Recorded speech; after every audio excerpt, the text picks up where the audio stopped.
seeing the rapid coming down of infections from the peak of 400,000 to the 50, 60,000 range, and also seeing the pickup in the vaccination drive makes us feel a little better.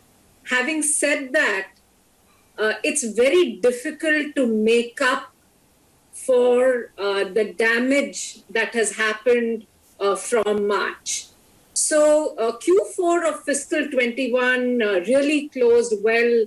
We actually saw growth numbers back up at pre-pandemic levels. So Q4 21 compared very well with Q4 2020.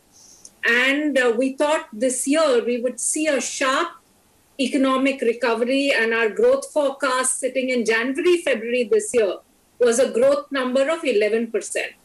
But the second wave really threw cold water on an economy that was really warming up very nicely. And we've recently dropped our forecast to a 9.5% growth. And mind you, this is assuming that by August, most of the restrictions would go away and we'd see businesses across board really beginning to get back. If we do not see that, we see a third wave, or let's say we don't see a continuous uptake in vaccinations, and we remain far away from the projected 68% vaccination mark, then probably economic growth could really come down to 8%. So fiscal 2021 closed at -8, and a pessimistic estimate would be a +8. That simply tells us that nearly 10% of a permanent loss from a GDP growth perspective versus any forecast that one would have made pre-pandemic, which kind of puts growth into perspective for you. Right. Ashu, in the last 1 month alone, there has been a very sharp improvement in your stock price as far as CRISIL goes, almost 33% in the last 1 month alone. I spoke with a couple of institutional shareholders of yours who see the company, as a perfect proxy play to economic rebound going forward. If one were to talk about how your various businesses are doing right now, be it pure ratings, consulting, data, analytics, if you could give us some color on how things are improving and what lies ahead, the areas of strategic focus for you? Ajay, it's very difficult to comment on stock prices of the company, or for that matter, stock prices generally. At CRISIL, our philosophy is about head down and do your work, right? And that's what's keeping us going. And there are really two things that we've doubled down on. One, with the kind of damage that the pandemic has done, we moved very quickly to take care of our people, because people are our valuable asset, right? So it's not just about moving to work from home, which is what everybody does, but it's really going that extra mile on providing healthcare facilities to them, having the tie-ups, making sure their families are safe. And to my mind, that has ensured that the productivity levels of our workforce has remained strong. The second is about ensuring excellence all the time. That has simply meant whether it is our research business, ratings business, or our global business, that really is about 2/3 of our overall revenue pie, continues to do well because everybody wants high quality analytics. And high quality means excellence, which is the center of everything that we do. And in these times, everybody is looking for those data points, that research, which allows them to make decisions with conviction. And that's, I think, where not only have we remained relevant, but perhaps become even more relevant for our clients in India and overseas. Ashu, my last question to you has to be on ESG. We've seen country's largest company by market capitalization and profitability to move in the direction of environment solutions, friendly solutions in terms of energy, and is really taking a very big leap and opening a new chapter in their own journey as well.